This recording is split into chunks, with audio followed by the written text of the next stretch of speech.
Welcome to another Soytheist livestream.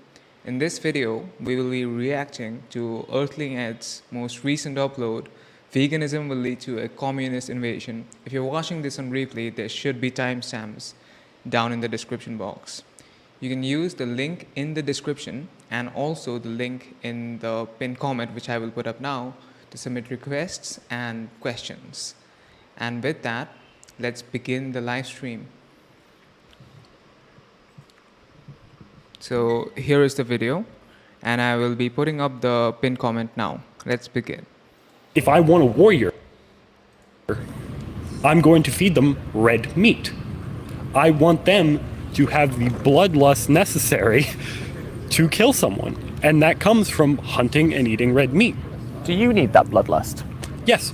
So what do you need that bloodlust for? Maybe I'm a bit scared of you now. No, engineering's competitive. Hi Vladimir, it's a pleasure to meet you. Engineering is competitive, therefore he needs bloodlust. That's interesting, that's very interesting. Okay, let's begin. Hi everyone, how are all of you? Let me know how you're doing. I'm at Texas A&M and I have a banner that says, "Why aren't you vegan yet?" And you've very kindly been patiently waiting, and I'm really interested to know what your response to that question is.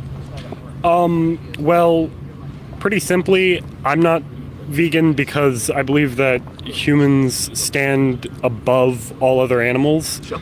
And thusly we have a different moral and individual worth compared to everything else. I'll get into that in just a moment because I think it's a really interesting statement. I want to know how you came to that view. Well, I come from a Christian background first off. Yeah. And in Genesis it establishes that we have dominion over the earth. Yeah. Also, it's... Well, of course he's from a religious background. That's a shocker. But yeah, let's continue. a matter of consciousness and intelligence. Sure. I look in a mirror, I know who I am. It's like I am who I am kind of thing. Whereas I don't think animals have that trait. Not all animals. Yeah, not all animals, I'm sure. So what we've done, and the reason I asked you that second question was I just wanted to establish if it was maybe like a religious belief or if there was something else. But it seems to stem from intelligence and kind of cognition seems to be the primary reasons for that, and that makes sense to me. Because what we do have is kind of like a scale, and as you probably heard from my previous conversation, I was using words like sentience and consciousness to describe animals. And so whilst I use those words to describe animals, that doesn't mean that there isn't a differentiation between animals. You know, humans, like I said, with the previous person being kind of at the top of this intelligence scale. And then you probably come down, you have like whales, dolphins, primates, and you probably have like pigs and cows and such, and you keep coming down. And so I think that's an absolutely fair ladder to create. And the reason I say that is because let's say that you're faced with a hypothetical scenario where you're in a burning building. And in that burning building, there's a human and there is a chicken, and you can only save one of those lives. Well, of course, you know, there's many reasons why you're going to save the human life over the chicken, and that would be a morally justified thing to do. Is it a morally justified thing to do? I'm not so sure.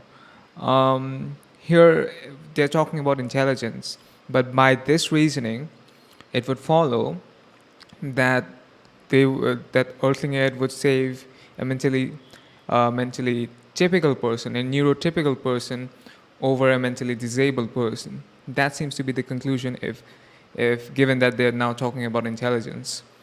But, you know, I don't know, that doesn't seem to be such an obvious thing as Ed says.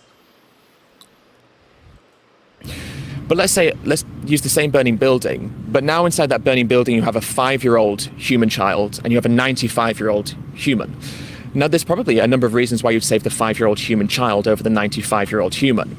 But that wouldn't mean that you were arbitrarily allowed just to harm elderly people in society because in an extreme situation you could find a moral reason to save the child over the elderly person. I think the same is true of animals. You can create a difference between them, and you can say, if I had to choose, I would choose the human life because of the criteria that you've used, the intelligence, the advanced cognition, those factors.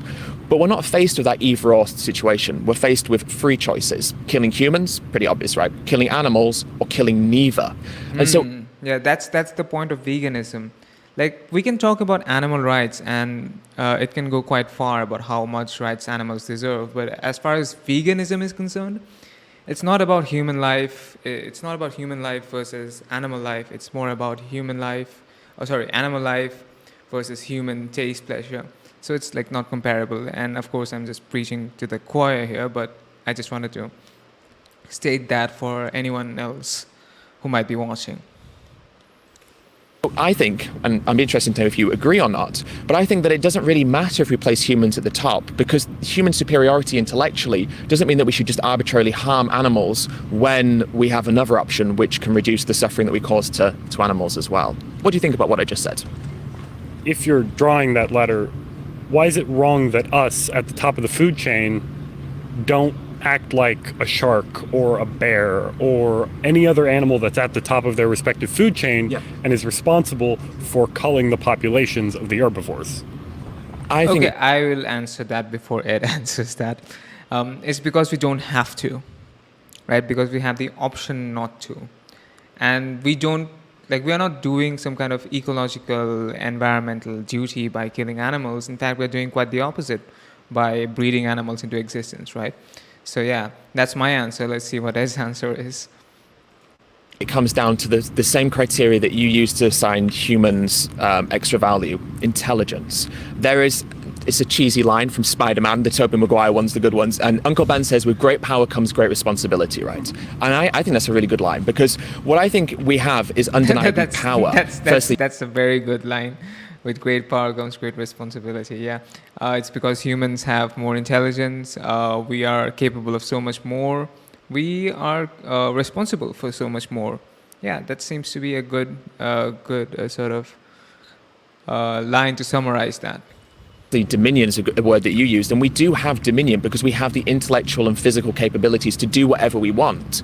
But with power, you have two real options, don't you? You could be kind of tyrannical with that power, or you could kind of be more nurturing with that power. It's the same with parents, right? Parents obviously have dominion over their children, but dominion doesn't give the right to harm. It creates a sense of responsibility to nurture. And that doesn't mean that we have to do anything extreme with animals. It just means not going out of our way to kind of arbitrarily cause them suffering. So what separates us from, say, sharks or bears or lions is that they don't possess the moral agency that we do. They don't possess the intelligence to be able to rationalize their decisions. So for us, humans, we have not only the intelligence, but we also have the options in front of us. A lion kills a gazelle, well, firstly, because they have to, and secondly, they probably aren't able to empathize with the gazelle in the same way that we can with our increased intelligence, empathize with the animals who we consume and kill. So let's take this scale again. We've got humans at the top, we've got animals, and then at the bottom of that, we have plants. So I agree with you that we can create this kind of like moral worth here, but that's what leads us to veganism. Because if our aim is to cause, reduce suffering, and our aim is to kind of, consume living beings that are beneath us on that chain, then consuming the plants causes less suffering than consuming the animals. And so that's why I draw this conclusion of veganism, because when we talk about sentience and intelligence, they come below animals, non-human animals as well. Does that make sense? What do you think? Yes, but I don't necessarily He's a bit speechless after that, isn't he? Follow with the absolute reduction of suffering. Not the absolute reduction. We can't absolutely reduce it. Yes, but the gap between human and animal suffering to me is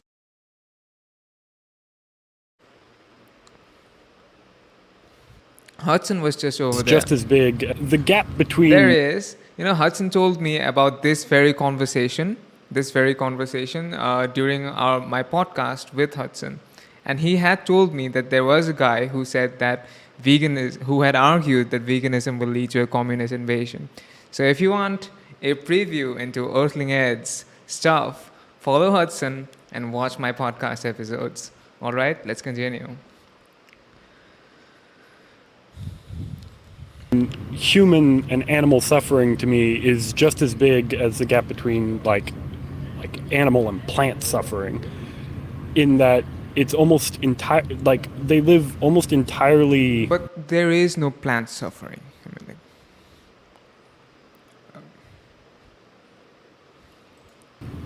Based off of instinct, and yes, I clearly don't think that it's okay to tie up dogs and have their faces be eaten off by mites or whatever. But why not? if your reasoning is like animals don't deserve this kind of moral consideration and that kind of stuff, what's wrong with that? What's wrong with that? Like true acts of cruelty, but I am okay with, I am eating this steak. I acknowledge that the animal died and possibly suffered for me to eat this steak. Yeah. To me, its worth is so beneath me that I don't have a problem with that. Sure. So, just to go back to the first thing you said in that conversation, you said that the gap between humans and animals is kind of the same or whatever compared to the gap between plants and animals. Forget about the human and animal gap. The important thing is the animal to plant gap. That's what's important.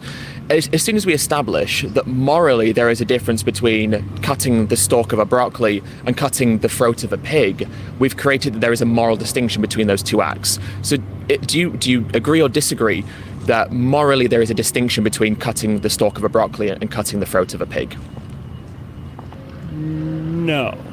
If both are for food, then no.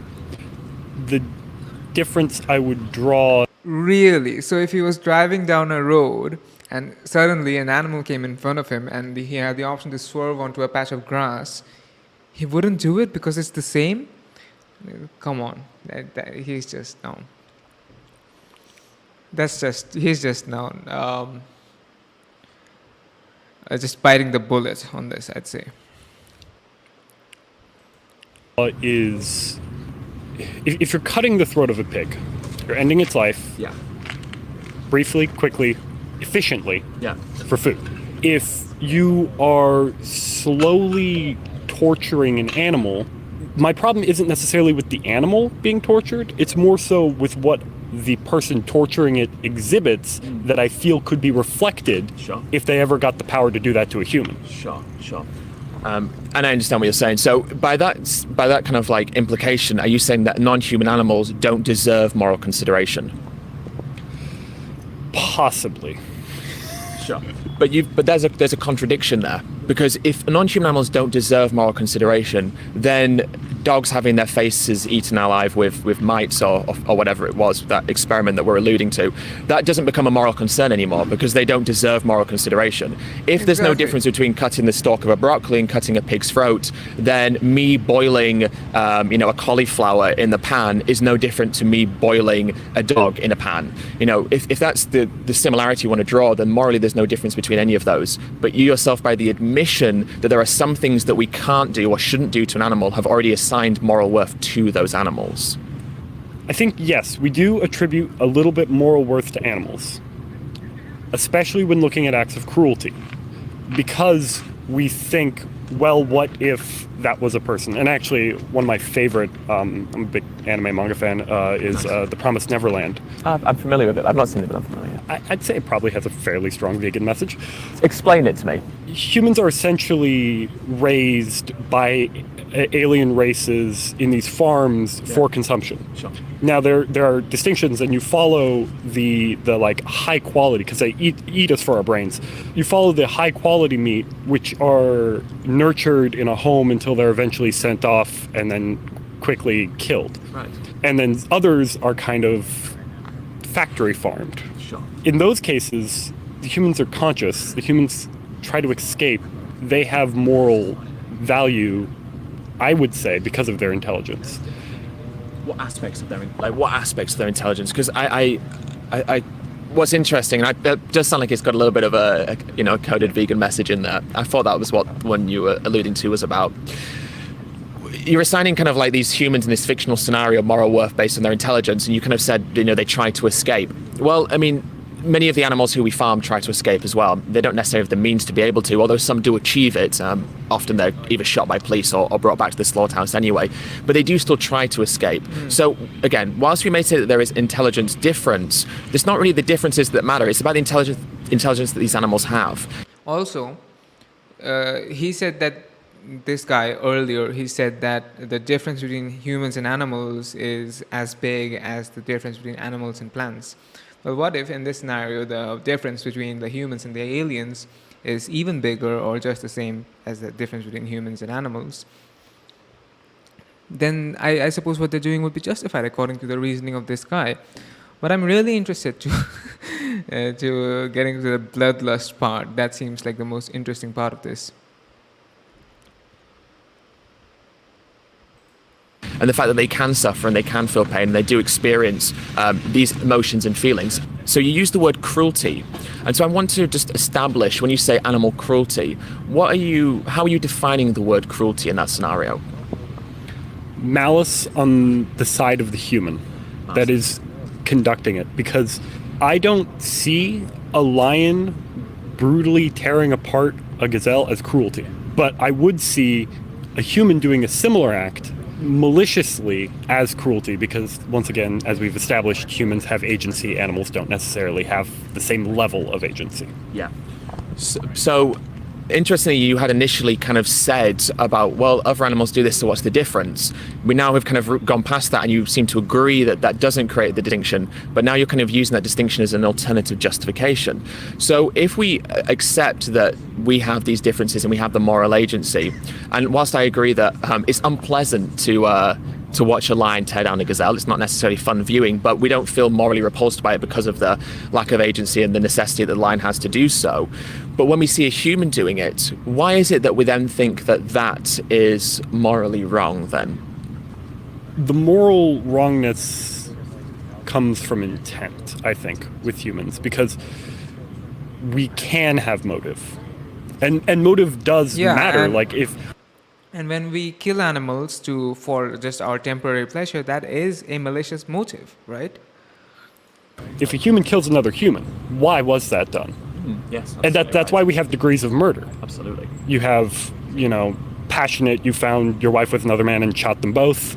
I wouldn't say that's morally right, No. but that's definitely different than you slowly plan out a death, or you capture, torture, rape, then kill someone. There are gradients. Yes. We also morally judge those not by just what is done, but why it was done. Absolutely. Person kills an animal for food, they did it for an expressed purpose, and I do think some of the ways that we waste animals is disgusting, and there's definitely problems that could be. The life of an animal is wasted when the animal is killed for the temporary taste pleasure of human beings. That's it. Or exploited for the temporary taste pleasure of human beings. Proved upon without taking the whole system apart. Yeah. So yeah. I hear you. I hear exactly what you're saying. Okay, so the reason why a human doing this to an animal would be down to the motive. Absolutely right. It's just, as you say, very rightly, it's the same with humans. If you shot a human out of self-defense, that act is very different to walking up to a human and just shooting them, undeniably. So motive plays a huge part. And so someone who is just, let's just say, gratuitously harming an animal in front of us just for the pleasure of harm would be concerning to us because of the human and their psychology and what they were capable of.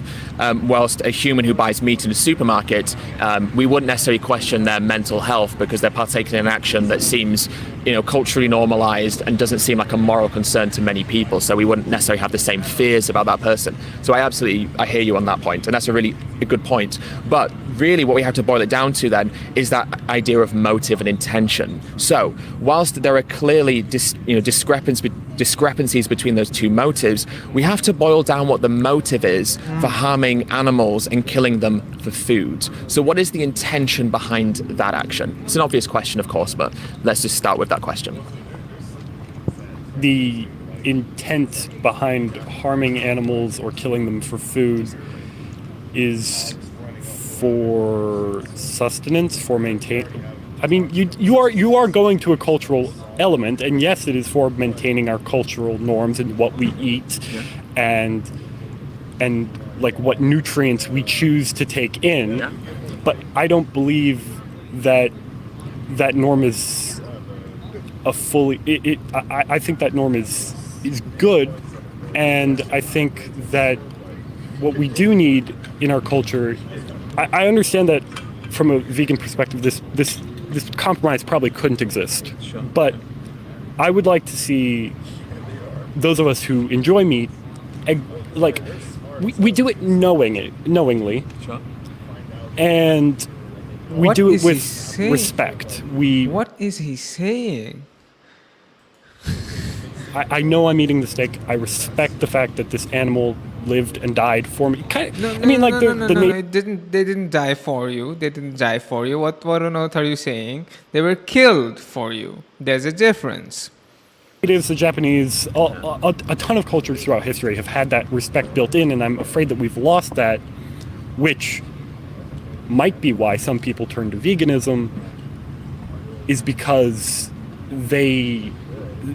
our society has lost the respect, so they go to the extreme of we cannot harm animals. Okay, not harming animals is the extreme, but killing animals for temporary taste pleasure. No. That's not extreme at all. That's normal. That's the good thing to do. That's the moderate thing to do. Here's the thing. Veganism is not the extreme. Veganism is the middle point. One of the extremes is killing animals. The other extreme is sort of saving animals. Veganism is right in the middle, where we say we don't do anything to animals. Got a little worked up there. Let's continue. At all. There's a few points in there, so you'll have to bear with me. I'm going to try and make sure I hit all of them. The word extreme is an interesting word to use to assign to veganism, because I think that not harming someone unnecessarily is not extreme. I think, killing someone even though we don't have to would be my version of extreme. But anyway, past the semantics of the word. I love the way he goes. Okay, so the first thing I want to establish is the motive and the intention behind why we consume, why we kill animals for food. So we'll come back to that. And then because we talked about culture and stuff like that, and which is obviously a very important consideration. And then we came down to that notion of respect. Okay, respect for me, and maybe you'll disagree, so feel free to tell me if you do. But when I think of the word respect implies mutuality. If you came and sat down next to me and I just started shouting at you and I was like, you are this and that and this and that, and I'm vegan and I hate you. Do you know what I mean? Like, that would not be respectful. I also don't believe that either, just to clarify. But it also wouldn't be respectful. Even if I sat here and went, I am consciously and knowingly doing this and I'm fine with that, that still wouldn't imply respect. Because respect is about a mutually kind of like agreed upon thing. It's about me understanding your feelings, your desires, your needs, your wants, and hopefully you reciprocating and doing the same. Exactly. Hence what we're doing now, having a respect for. How can you respect an animal when the animal doesn't want to die and you're killing the animal? That's not respect. I'm always very confused by this notion of respecting the animal whom you kill, because the animal didn't want to die. The animal didn't want to die. You kill the animal. It's not about respect. It's about the ultimate form of disrespect, where you don't respect.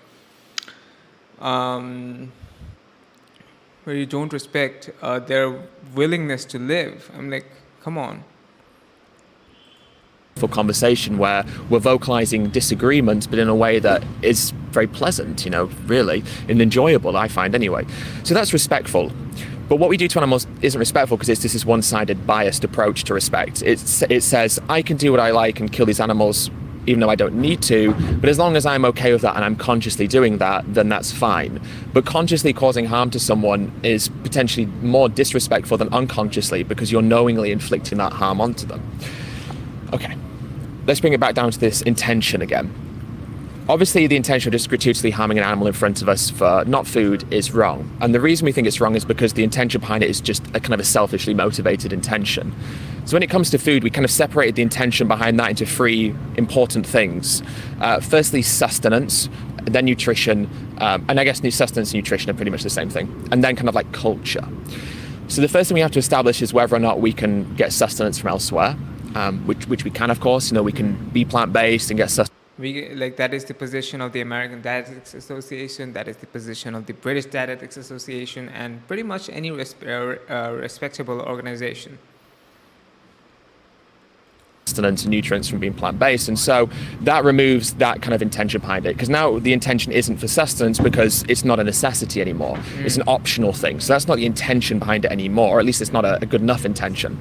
And then it becomes about culture.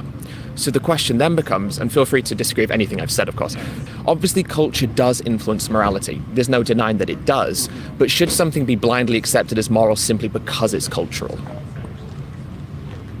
I definitely think that there are elements within culture that you need to examine, whether it's moral, whether it's not moral. If I went to a nation of all vegans, or, fictional plant-based only people, I would, as an outsider, have to respect that, because they have made that moral decision. I have a different moral decision, since despite all your arguments, I still place humans where I do. So yeah, I think that's the case with cultural morality, and I also understand that we can get food from other sources. I'm Eastern Orthodox, and What on earth is that? Eastern. What on earth is that? Let's find out. kind of like original offshoot from Catholics, whole church history thing. But we fast multiple times throughout the year with relative strictness of fasts, and the reason why 40 days up to Lent or what have you, we stay away from dairy and meat and all these things is because they actually have a psychological effect. So when you eat meat, you are more prone to anger. When you eat dairy, you are and wrath. When you eat dairy, you're more prone to certain other sins. Right. And this isn't just a religious argument. And that's a bad thing, right? Like, that's clearly a bad thing. Like, what on earth is this guy saying? Certain studies that have been connected, or that the church has looked at, have actually psychologically shown that different chemicals within that can modify behavior. Right. Okay. So if I want a warrior, because like it or not, our society needs them to a certain extent, I'm going to feed them red meat. I want them to have the bloodlust necessary to kill someone. And that comes from hunting and eating red meat. Do you need? Why does he need people who can kill other people? Those seem to be the kind of people that we don't want in our society. Earlier in this video, he was talking about how he would be concerned with someone torturing an animal, because that would kind of show what they're capable of, and that's the kind of person you want to avoid in society. But now he wants people who can kill other people? Come on. This guy has to be kidding at this point. That bloodlust. Yes. So what do you need that bloodlust for? Maybe I'm a bit scared of you now. No, engineering's competitive. Sure. Life is competitive. Sure. And so when I choose to eat meat, I'm choosing... I really admire the sort of patience of Earthling Ed to be able to just not burst out laughing in front of him when he says engineering is competitive, therefore he needs bloodlust. I really, really do admire the sort of patience that Earthling Ed has to not just burst out laughing. To harness... I'm choosing to become a monster and then control that monster to become as productive in society as I can be. It just feels a little bit. Ed laughed at his face. Look, have a look at this again. Control that monster to He just laughed at his face. become as productive in society as I can be. It just feels a little bit insincere, because we kind of established before that one of your fears about people harming animals gratuitously is that it would create more kind of negative traits in those humans. Outside of the consideration that non-human animals, deserve, you were fearful that people who harm them would then have these kind of negative traits within them. But now you're kind of confirming that people who do eat meat, dairy and eggs are taking these negative traits within them, which was precisely the fear that you had about people that were gratuitously harming animals. And so it seems like you've almost kind of created an alignment between those two concepts by the fact that both create a negative outcome for the humans involved in that as well. Well, there's a difference of degree there. Okay, let's find out what the degree is. And I don't want to make the nuance argument, because a lot of people that's stupid, but at least in my opinion. But there are bloodlust and like power are tools. So in relative moderation, where you're taking in certain things because of the traits you want to acquire, then you are using those tools to further yourself.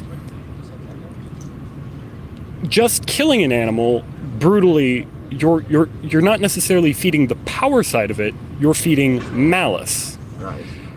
And you're using your power for something that is dark and evil, Right. At least in my opinion. Sure. Whereas if you're eating meat and you are, in a sense, I don't want to sound like some like ancient hippie or whatever culture, but you take on the traits of an animal. Right. You can use those traits to protect your family, to be a good husband, to be a good soldier. It's a level of degree, and direction. Sure. Malice, or cruelty towards animal, high degree of kind of taking, or a large power rush with malicious intent. Right. Eating a steak, a smaller incremental feeling of power, I guess. Sure, I get you. Even Ed can't resist laughing. That's how bad this guy is. But without the malicious direction. I hope that makes some sense. I mean, look, it might be totally self-contradictory, but I think it potentially is partly, and also it's a very abstract thing you're concerning yourself with, and without there's no quantifiable data, of course, to say that consuming a steak is going to increase your mental power. But just to bring it back to what we were saying, because I think I kind of think maybe we've gone off on an interesting tangent, but a tangent that I think is kind of a little bit not so quantifiable and a bit arbitrary maybe. So I'd like to bring it just back, and I'm just interested in establishing this kind of like chain of morality that you have again, because I think that there was and I'm going to use this word insincerity again, just to kind of like, okay, cool. Appreciate that. Thank you, Vladimir. So I'm going to use this word insincerity when it came to the difference between chopping a broccoli and cutting a pig's throat. Because, like I said before, you've established that gratuitous violence to an animal is wrong, which means that you do think... His name is Vladimir. I don't know. That's funny to me.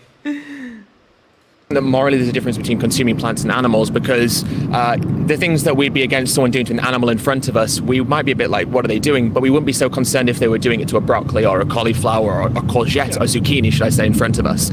So there is a moral distinction there that we have already ascertained. And so by creating that moral distinction between plants and animals, we've assigned a degree of moral worth to both of those different types of living organisms. And because we've created a difference between those two, morally speaking, I would believe that There's some kind of background noise. I thought it was mine. It said, okay. it's preferable to inflict harm on the living organisms that are least capable of feeling that harm. In other words, inflicting or choosing options that reduce suffering overall. I think this guy is not going to process that. I predict that this guy is not going to process all of this technical stuff that Ed is saying. Now, I suppose the question there would be, do you think that morally speaking, A, is that true? But also, B, do you think that the reduction of suffering in situations where we have a choice side by side, the choice of reducing suffering is the morally preferable choice? What do you think about that two-parter? I think it's in large part, it's economical. In a way, I don't want to totally go back to the previous tangent, but yes, there is a moral distinction. But I've also established I believe humans are another level. Sure. So, but we're not harming humans. Yes. We humans are out of the equation. We're either harming animals, so we're either eating animals or eating plants. So that distinction's the only morally relevant distinction. Yes. I believe the benefits in certain cases from eating animals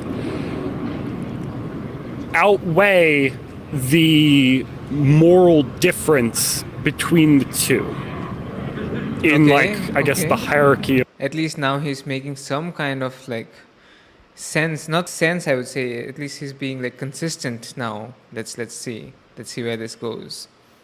Of what has moral value. So the their moral value is low enough, in my opinion, that the benefit I gain from exploiting their moral value Right. is a worthwhile trade in my eyes. And just to confirm, that difference is based on a temporary bloodlust that you get from consuming animal flesh. I wouldn't necessarily Even he knows how ridiculous that sounds. say how. But you did say that. I did say that. Once again, bloodlust down a degree and over time, but yes, our position at the top of the global hierarchy means that we have to have a certain degree of power. I believe that it is morally justified with the moral worth of an animal being what it is, in my mind, that we consume these animals to maintain our position at the top. Ah, okay, so that's slightly different now, because before it was more of like an individual pursuit of like a competitiveness within a human context, but now it seems to be a little bit more of a broader abstract concept of humans need to be at the top, and if we stop eating animals and only eat plants, we're going to become lower down, and that seems what you were suggesting. The individual portion, I was speaking about myself personally, Yeah. why I refrain from eating meat at certain times of the year, and while I am okay with eating meat during other times of the year, Right. for spiritual, religious reasons. Sure. As a society, I believe that we need people who are willing to harness and control their bloodlust, so that as a society and as a, I guess, species, we remain at the top. Whether What would happen to our species if we stopped eating animals? I think we would end up. I mean, no disrespect. No, please you. don't. No, I'm fine. Don't worry about me. I think we would end up softer, weaker, and other nations that still consumed meat would overtake the United States because they can harness something very primal and very dangerous that we've lost the ability to harness. Well, what if So what if all the nations, like, there's a very clear solution to this. Well, what if all these nations stop consuming meat, right? That would be a great thing. Maybe this is where we'll end it. So just to summarize, the reason that Americans should eat meat is to try and stop China from invading America, because if Americans were vegans, they would be too weak to stop a communist invasion. Well, I'm all for the Red Scare, but in a sense, yes, Even Ed can't stop laughing. Just look at that. Just look at that. something very primal and very dangerous. The vegans. In Look at Well, this. I'm all for the Red Scare, but in a sense, yes. Oh my goodness. There are plenty of. I'm not trying to make a slight on vegans.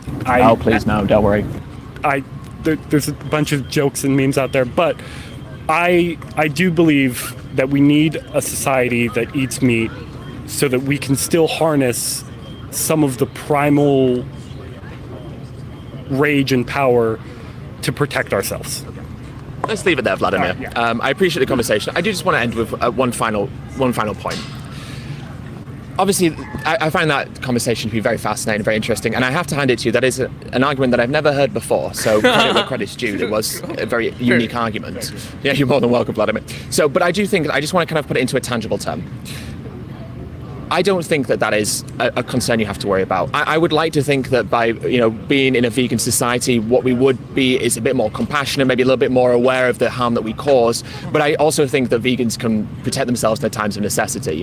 If someone was to try and harm them, they would step in and try and protect themselves. They wouldn't roll over because they're no longer trying to cause or maximize the harm that they cause. So I think in the context of what you're describing, I don't think Americans are suddenly going to roll over to the Chinese simply because they're vegan. But what I think will happen is it could encourage us as a society to start to view the impact. And the Chinese can also be vegan, right? What on earth is this? This is like as if the Chinese can't go vegan. That's a ridiculous statement.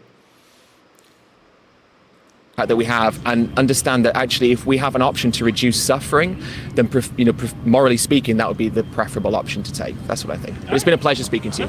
Have a great day, and best of luck with your engineering. Thank you.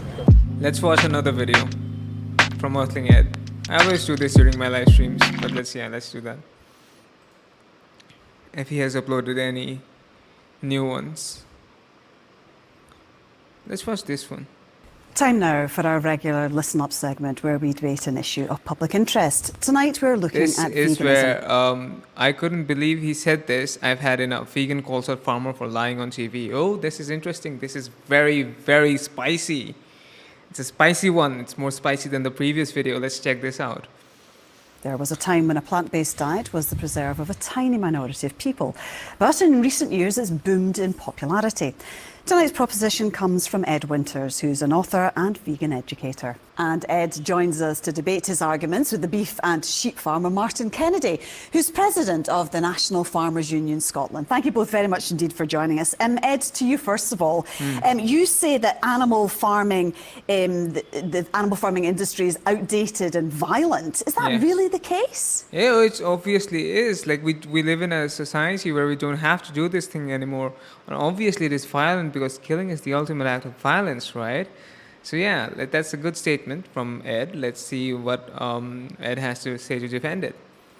I mean, absolutely it is. When we look at animal suffering and animal harm and indeed animal death, no other industry on the planet causes more unnecessary suffering and harm to animals than the animal farming industries. And so it is definitely a violent industry. Oh, by the way, before we proceed, please, if you have any questions, right, for me or requests, submit them to the comment section. Or if you want it answered for sure, use the link in the pinned comment and, help me out to buy that kind of soy that I need to sustain myself, to protect myself, right? So that the Chinese don't invade India, God forbid. All right, so yeah, let's do that. Martin, what's your response to that? It's outdated, violent, and it causes unnecessary harm to animals. It's such a shame that we're seeing or hearing such an ill-informed, blinkered approach to this. That's not the case at all. If we were to treat animals in the... It's a direct personal attack to start with. That tells you all you need to know about this guy. He just calls Ed ill-informed, and he's implying it that Ed is ill-informed instead of just addressing the argument.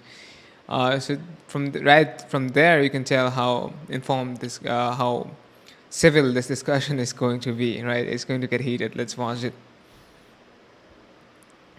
The way that we're actually treating human beings in society just now, and I'm not just talking about the situation we have in Ukraine, but we treat human beings in a serious manner just now. We would be locked up if we treated animals in the way we're actually treating people in society right now. We need people to have food, we need people to have water and shelter. That's not happening in many parts of society just now. That's not true. If you treated humans like you treated humans, that would make you vegan.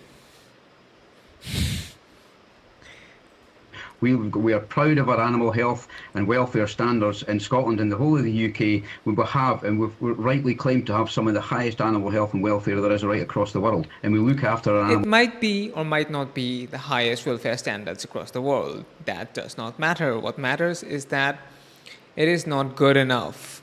The best amongst the worst is not good enough. For a good reason. I mean, Ed, and what evidence have you got to suggest that it's outdated and violent? I mean, Martin's saying it's the UK standards are excellent. Well, I mean, Martin says that we wouldn't do things to humans that we do to animals, but we do put animals in gas chambers. In fact, 90% of the pigs in the UK are killed in gas chambers where they're gassed to death using an aversive concoction of carbon dioxide. On top of that, of course, all the other animals we kill at a fraction of their lifespan by cutting their throats. We selectively breed animals so that they reach slaughter weight, like chickens, in 6 weeks and die of organ failure, and ammonia from the farms that they are kind of kept in burns their eyes and even can cause blindness. So actually, no, the way that we treat humans in society is significantly better because we don't gas humans in the UK. And of course, we don't put them into slaughterhouses at 6 months old or 18 months old in the case of beef cattle and cut their throats. Martin, do you want to respond to that? Because what Ed's describing is horrific. Yeah, it is absolutely horrific. This is not the case at all. It is the case. The welfare is that is how animals are killed in the UK. What on earth is I on about? It's like, come on. Through abattoirs that's carried out now. We're not the same as what happens maybe in some other parts of the world. That is not happening here. And we rely on that readily source of protein, zinc, iron, vitamin B12 that is readily available through red meat. And we need that source of red meat to be there for the benefit of our health, for the benefit of the climate, for the benefit of biodiversity. The backdrop that's behind me is not like that for no reason. That's been a managed landscape with livestock for hundreds of years. That's why it's there. We have a tremendous biodiversity in Scotland. Yes, we can do more. We've got to do more. Okay, here's the thing about the sort of grass-fed beef and that kind of stuff. If that, right, like currently, animal agriculture takes up 26% of all the land in the world. Now, grass-fed beef might be better for the animals, but it takes significantly more land than factory-farmed meat. Right, so it takes 270% more land than factory-farmed meat. So 270% more than 26%, like 270% plus, of 26% adds up to over 95% of all the land in the world. That is simply not the kind of land that we can dedicate to growing food, right? So yeah, that's just not sustainable. More to address climate change, but the reality is when Ed's talking about emissions, he's also incorrect there as well, because the way the emissions is calculated, biogenic methane that's emitted by not just animals, but it's also emitted by decaying plants as well. That biogenic methane is actually recycled back into the ground where it originally came from. So methane, albeit it is more damaging when it's in the atmosphere, it's only there for about 12 to 15 years, and that methane breaks down to carbon in water and is sequestered back into the soil where it originally came from. Yeah, I mean, Ed, what's your response to that? Martin saying it's not detriment. It's not. That is just pseudoscience at this point. I mean, like, come on, that is just not true. Methane in the atmosphere, even if that were true, it still contributes to global warming, but that's just not true. It's not causing a damage to the environment, or as much as people say. Well, firstly, when the methane's in the environment, that's when it's causing the warming, and that methane wouldn't exist if it wasn't for the existence of the animals in the first place. So that biogenic carbon cycle that Martin's describing is utterly nonsense, to be honest with you, because the global warming happens when it's in the environment. But I also just want to go back to what Martin was saying, because Martin was saying that things that I described happening to animals don't happen here. And I'm absolutely shocked to hear that the head of the Scottish National Farmers Union could lie so blazingly and so boldly on television, because I love how direct Ed is here. It's very direct. I described in that moment is standard practice in the UK. That figure, about 90% of pigs being killed in gas chambers, comes from DEFRA. So I'm not sure how Martin could deny the existence of the things that I described when they are standard legal practices outlined by the UK government and outlined by even the National Farmers Union, who he supposedly represents. Let Martin respond to that accusation, please. By the way, DEFRA is, I just Googled it, it stands for Department of Environment, Food and Rural Affairs. Martin. What I was arguing was that you were saying this is a brutal way of slaughter. That is not the case. Every possible thing. No. He said that this doesn't happen in the UK. Now he's just denying what he said. You can just tell, he's losing the argument in this. is done for the benefit of the animals' welfare in a slaughterhouse, and we've got some of the best slaughterhouses in the world, and that's done, and the reason they're gassed, that's done, and they were stunned for that reason, so that there is no, so that the benefit of the animal welfare is absolutely paramount, and we've been driven to do that for a long time now, and we're actually proud to do that. Ed, hang on a second. Let's move on to some other areas of the argument. What about the fact that there's so many jobs that are dependent on the animal farming industry in the UK, Ed? Well, firstly, I don't think that we could ever say that gas chambers are a pleasant way to be killed. But beyond that point, there are also other ways that we can find employment by using our natural world. Agriculture is just one way that we currently do. But also, of course, farmers can live off the land and do so by using other forms of carbon capture, such as, of course, rewilding that landscape. And we look. Or you can just, grow plants. At the potential of rewilding the UK countryside, we see that there's a huge potential there for carbon capture projects to be taking place, which will, of course, create subsidized economy or income, at least for animal farmers, in the same way that they're currently subsidized to raise the animals that they currently do. So it's about shifting the economies of land use and not just sticking to the current paradigm because it's what we're used to. Martin. Yeah, I think that's an incredible statement. You realise that we're actually only 60% self-sufficient in food here in the UK. Food security is right at the top of so many people's agenda right now. There's a lot of the vegan diets rely on a lot of imports and imported products that we cannot produce here, and that has implications worldwide on other nations and other countries that can't actually afford that because our demand on some of the products that come from other parts of the world.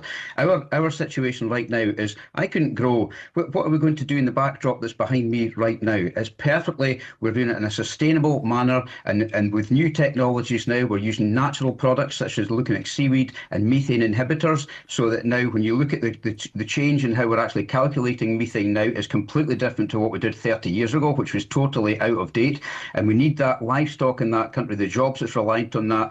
What are we going to do if we rewild the backdrop that's behind me? That's 85% of Scotland, which is deemed less favoured areas. We cannot produce that food. So if it's rewilded, what then happens is it's rewilded, and as I said earlier on, methane then comes from decaying vegetation as well, then we get a tinder dry environment that if it goes into a wildfire, that's the biggest emissions you can have. Before we end this, please do be sure to submit your questions via the chat. And again, if you want to help me sustain myself in case an invasion from China and the communist China, as discussed in the previous video, please use the link in the pinned comment or the super chat feature on YouTube. Yeah, let's continue. Briefly, Ed, just to finish, how much public support do you think you've got for your position that we should all be vegan? It's support that's growing, and that's the important thing. Veganism is a conversation that's evolving all the time, and importantly, the science community and the scientific and environmental community is pushing for veganism because that's what the credible scientific literature is showing us. There's a reason why the United Nations and all the leading environmental organizations say one thing, and the only people who are dissenting against that are the animal farmers.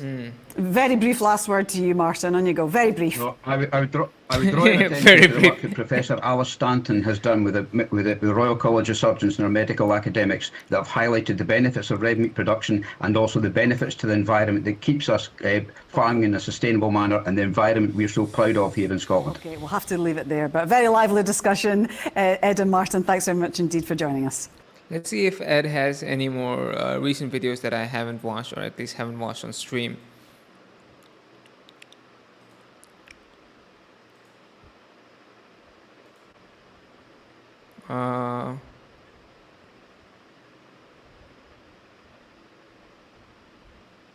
Let's find out.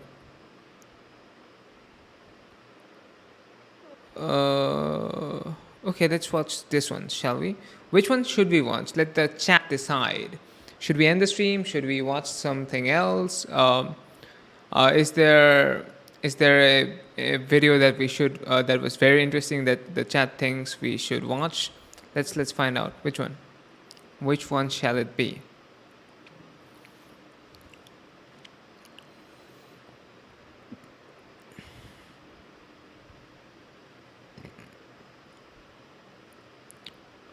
By the way, until then, let's go through the comments that we have had so far.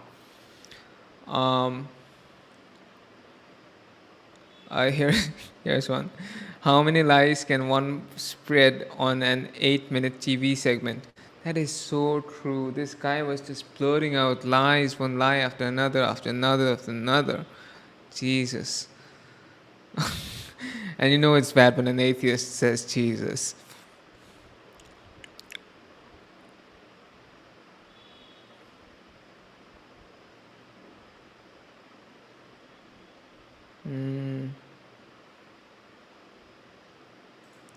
Grass-fed has the highest carbon footprint. That is so true. That is so true.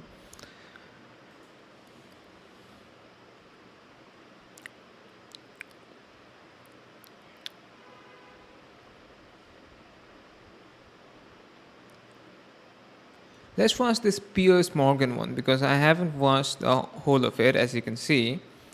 And Piers Morgan is always entertaining.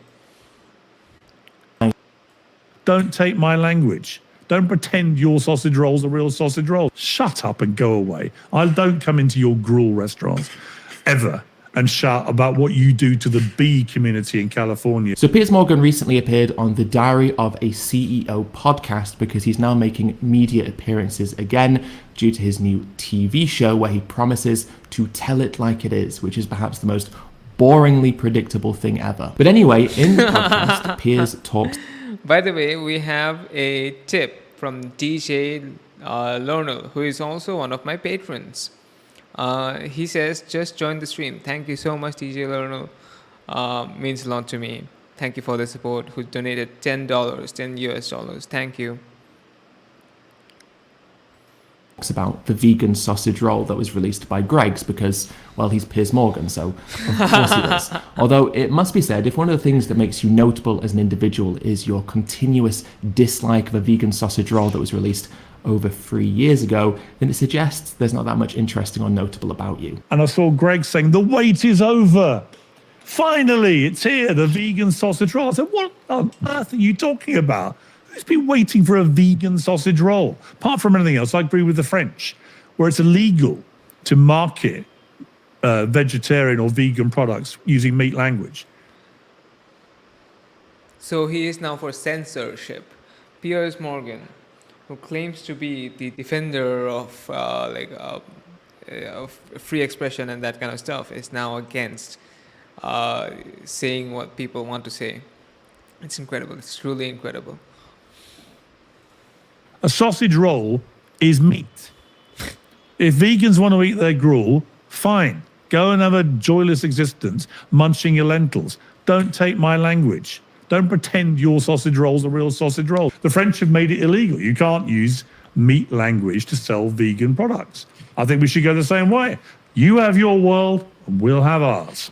So the free speech pioneer is trying to censor language and speech. Exactly. And dictate what words others can use. Funny that. Now, this argument is a really tired and old argument, and to be honest, I kind of thought that we'd moved past this argument by this point, but that's something you'll notice about the arguments that Piers uses. They're not arguments that he's created himself or arguments he's spent time actually reflecting on and critically analysing. They're just sensationalist arguments that get lots of conversation in the media. Now, I doubt that Piers is actually that bothered that... Well, I guess Piers was successful because, well, we're talking about it. But, yeah. Vegan sausages get called sausages. Moreover, the reason I think that he uses this argument is because it's something that appears in the press, or at least it used to quite a lot until fairly recently, and because it's a topic of conversation that causes outrage amongst a lot of people. And because Piers is a contrarian, those are the arguments that he's interested in, ones that cause outrage. This is why he says he's against vegan sausage being called sausages, but doesn't also say that he's against peanut butter being called butter, even though peanut butter isn't actually butter. Right. Like, you can. What's the? Why do people who understand the concept of peanut butter have such a problem understanding like soy meat? Like, if you can understand one, why can't you understand the other? Like, what's the problem here? Also, the reason that he refers to lentils as being gruel. Go and have a joyless existence munching your lentils. Nobody thinks lentils are gruel. Lentils are obviously great, and Piers himself probably eats lentils. But this is one of the things that Piers does. He uses specifically inflammatory language so that he creates an over-the-top response to the things that he's talking about. And by creating an over-the-top response, he creates a fabricated sense of outrage, saying, oh, you know, eat lentils if you want to eat lentils, doesn't really cause any outrage. But calling lentils gruel and saying that vegan food is disgusting and saying that vegans are hypocrites and they should just enjoy their gruel in peace is an over-the-top response which creates outrage, which he has fabricated and riles everyone up. One of the things I often find really confusing about the conversation around Piers Morgan is when people say that they admire him for speaking his mind or for telling it like it is or for not being afraid of voicing his opinion. It's like we've lost all ability to critically analyze a situation and to analyze someone's motivations behind the way that they're acting. Piers isn't telling it like it is. He says the things that he says because it's the only thing that keeps him relevant. He's putting on a persona precisely because that persona is something that makes people interested in him. He's not speaking his mind or telling it as it is. He's saying the things that create outrage and anger because outrage and anger get people to listen and rile people up, which makes them emotionally invested in what he is saying. He's literally saying things because they draw attention to him, not because they necessarily reflect any substantiated viewpoint. Case in point, in the summer of 2020, Piers Morgan criticised a Labour MP who joined one of the BLM protests in the UK, calling him irresponsible and reckless. But then, the next day, it transpired that Piers' own son also joined a BLM protest in London, at which point Piers said that he was very proud of his son. Or could it be that Piers is simply an unprincipled That's very interesting. So you might not agree with BLM, you might agree with BLM, but you I don't know, make up your mind on this matter, right? It can't be both separated by the time of one day, right?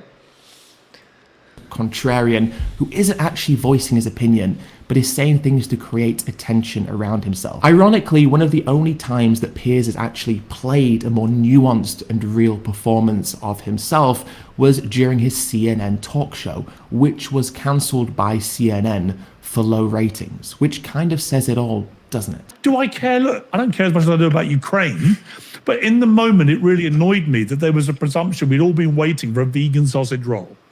And I was also annoyed that you were seeing stories of vegans charging into state restaurants and playing music of cows being killed. I was like, shut up and go away. I don't come into your gruel restaurants ever and shout about what you do to the bee community in California when you eat your almonds and almond milk, right? Billions of bees exterminated every year in a 6-week cull in California so vegans can eat almonds and eat avocado. That's an interesting argument. I have something to say to that, but let's find out what Ed has to say to it first. Around vegan food that somehow they're leaving the animals alone when they exterminate the little guys, the bees. And I feel sorry for the bees.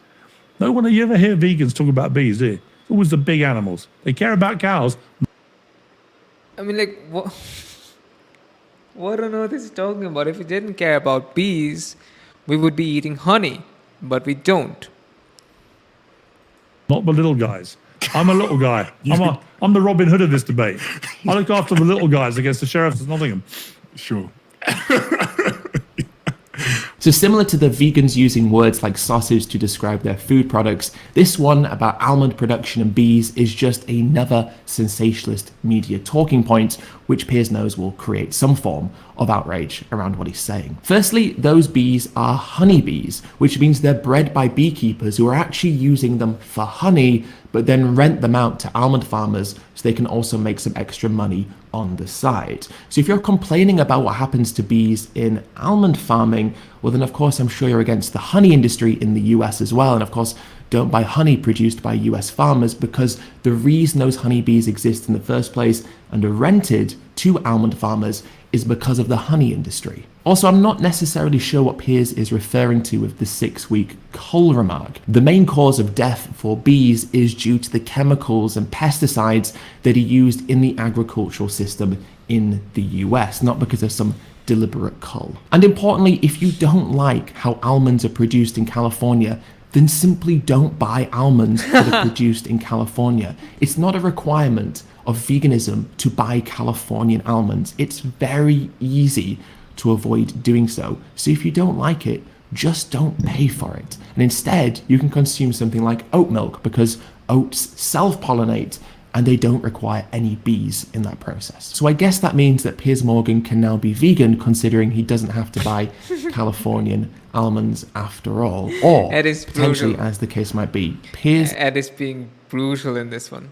is saying what he says, not because he actually cares about bees, but because he's more interested in portraying vegans as hypocrites. And people always make these appeal to futility arguments where they say things like, veganism isn't perfect, so you're a hypocrite. And of course, the reality is veganism isn't perfect. Nothing is perfect. But what veganism is a reduction of the harm that we are causing, both environmentally and ethically. And on the point of bees being used for pollination, how do you think the animal feed that is pollinated is pollinated? People go, oh, it's so terrible that all of these bees are being used to pollinate. Exactly. What do you feed the animals that you are eating, right? Exactly. That's a very good point. Almonds in California to make almond milk, whilst at the same time overlooking that these same bees are used to pollinate alfalfa, which is a primary food source used in the dairy industry for dairy cows. And as a consequence, these bees are used, exploited, and killed to pollinate feed that is used for dairy cows, who are obviously used to produce cow's milk. So I guess that means that bees being used for almond milk is bad, but bees being used for cow's milk is absolutely fine. People don't make these kinds of arguments because they actually care about the well-being of bees. Case in point, the majority of the almonds that are grown and consumed are consumed by non-vegans. These arguments are made because people are desperate to find any Achilles heel in the vegan argument, anything that suggests that they might be wrong. And look, is the agricultural system ideal? No.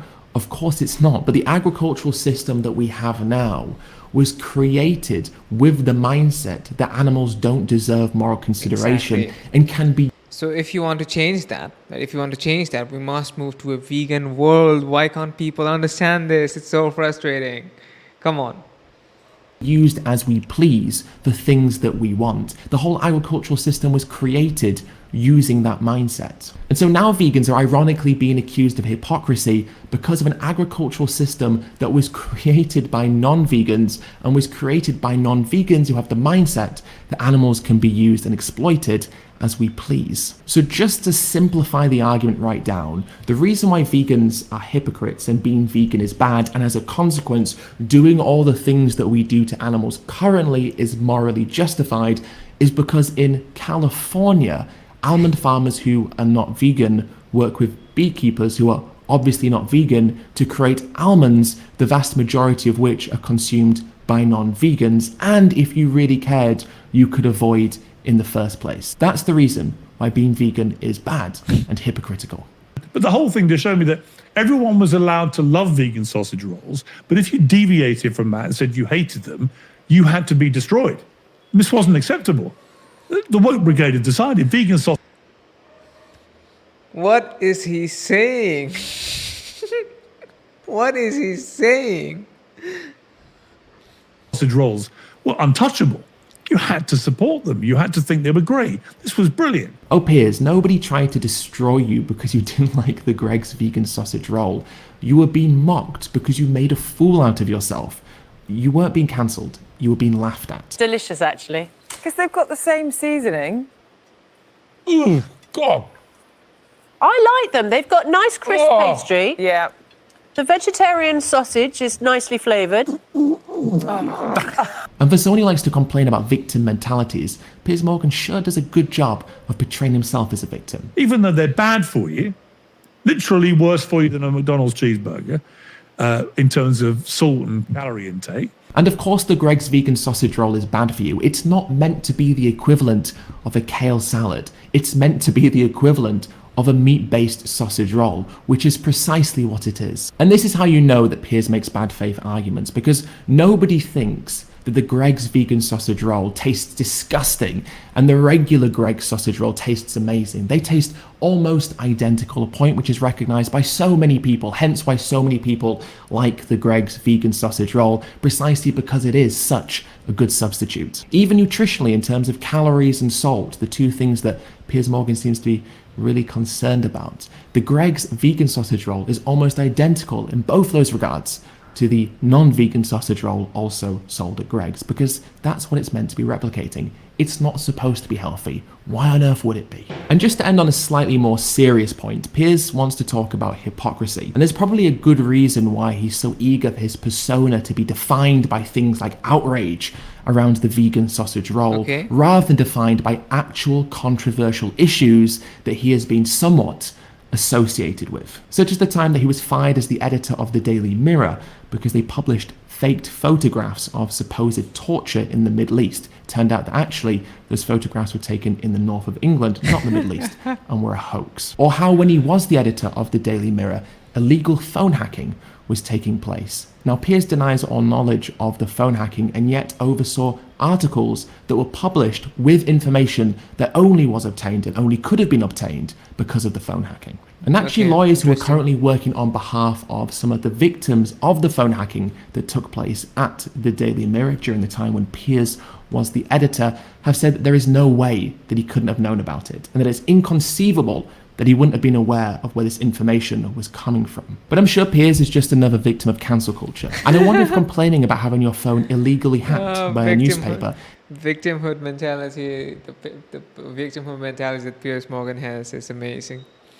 Is also just another example of the virtue signaling woke brigade in action. So that brings us to the end of the video. Thank you so much for watching. I hope you enjoyed it, and I hope you enjoyed my responses to the sensationalist arguments that Piers Morgan loves to use against veganism, and I am sure, no doubt, we'll hear him use in the very near future as well. All right, thank you so much for watching. I really appreciate it. Let me know down below in the comments what you think of the arguments that Piers... Okay, so I think we are going to conclude the live stream soon as well. So again, before we end this, if you have any questions or requests, do submit them through the sort of comment section or the link in the pinned comment if you want them answered for sure.